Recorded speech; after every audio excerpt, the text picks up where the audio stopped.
리걸마인드 연구소입니다. 중앙일보에서 조국 민정수석이 직접 항의한 그러한 내용을 보도했습니다. 그것은 바로 청와대 특별감찰반에서 이번에 있었던 사건하고 관련해서 조국 수석이 1계급 특진을 약속했다 했던 그 부분입니다. 그와 관련해서 조국 수석은 이렇게 이야기를 했습니다. 박형철 청와대 반부패 비서관과 회식 때 농담으로 한마디 한 것이다.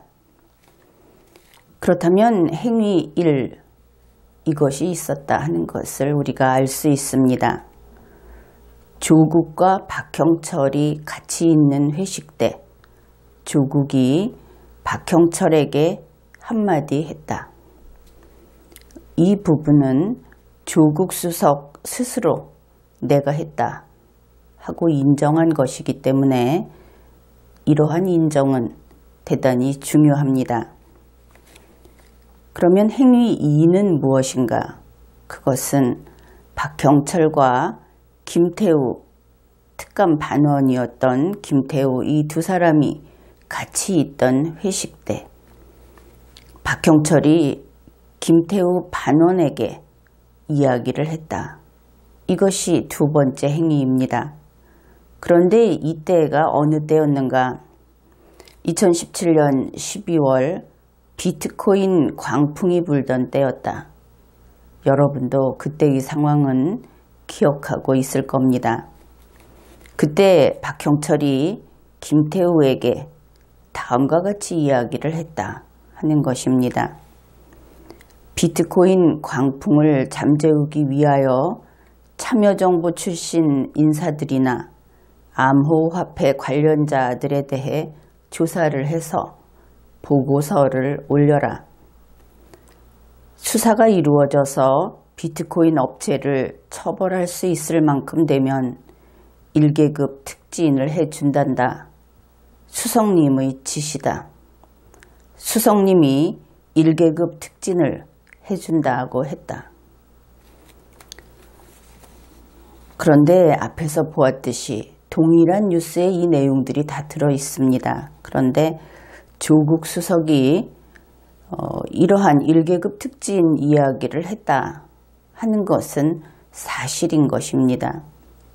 우리가 사실인 것을 알 수 있죠. 본인이 굳이 중앙일보에 그와 같이 밝혔으니까. 그리고 조국의 이 말에 따라서 박형철이 김태우에게 업무 지시를 했다. 이것도 사실입니다. 박형철의 지시에 따라서 김태우 수사관이 업무를 수행했다. 이것도 사실입니다. 그러면 김태우 수사관은 어떤 인식으로 이와 같은 임무 수행을 했을까? 그는 조국의 명령에 따른다. 조국의 약속을 믿고 그 명령에 따른다. 그러한 인식을 했을 것이 분명합니다. 그리고 그것이 또 사실로 드러났습니다. 조국이 박형철에게 1계급 특진을 해준다 라고 한 것은 스스로 이미 인정을 했습니다.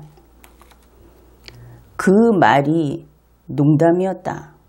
이것을 떠나서 일단 그 말이 있고 나서 그것이 농담이었다, 아니었다 하는 평가는 그 뒤에 따르는 것이기 때문에 일단 자신의 입으로 그와 같은 언어를 밖으로 내보냈다.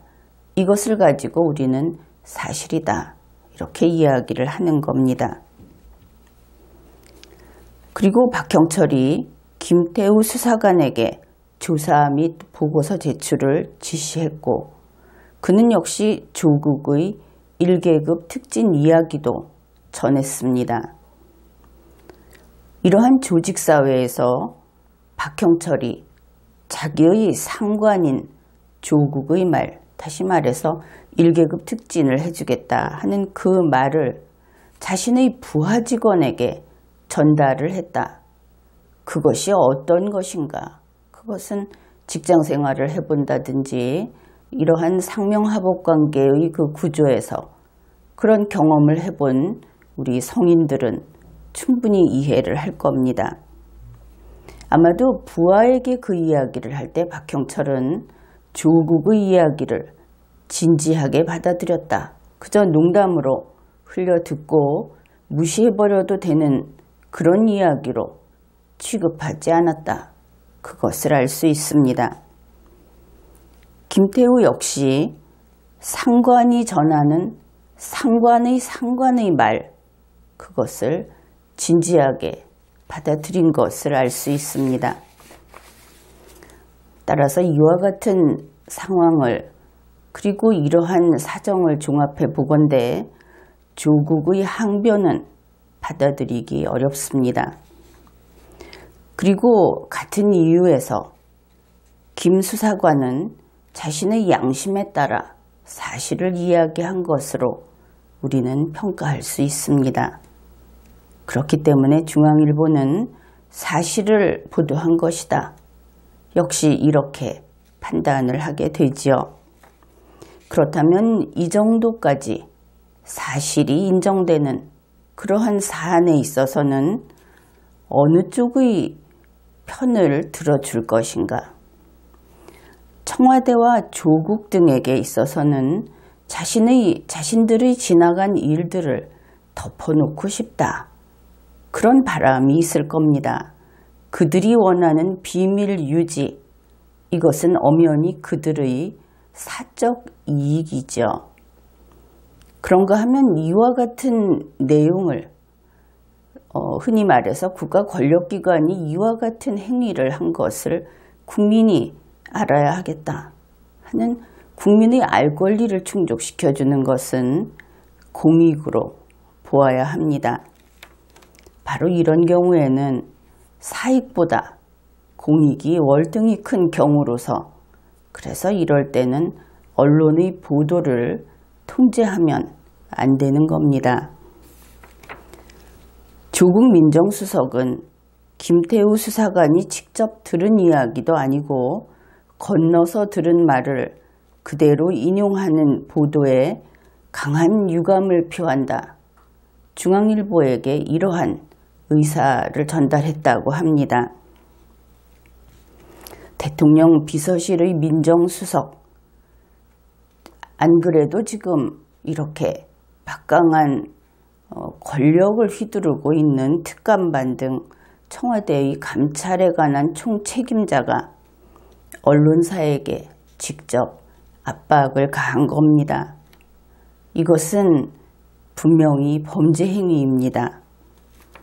그뿐 아니라 조국 민정수석이 유감을 표하는 근거 또한 비논리적입니다.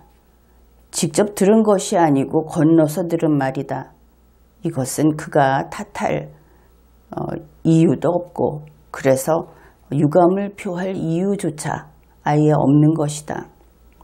그저 생떼를 쓰고 언론사도 국민이다 이렇게 취급을 했을 때 그 국민에 대해서 권력으로 갑질을 한 것이다.